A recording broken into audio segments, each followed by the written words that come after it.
গোল ভাজি করি। যে হচ্ছে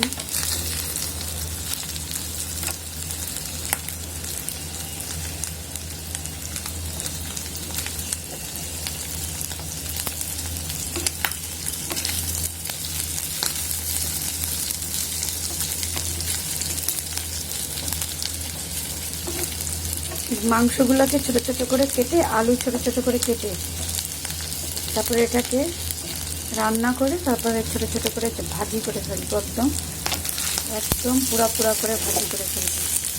আর এটা শুধু সরে যাচ্ছে। এটা ভাজতে ভাজতে একদম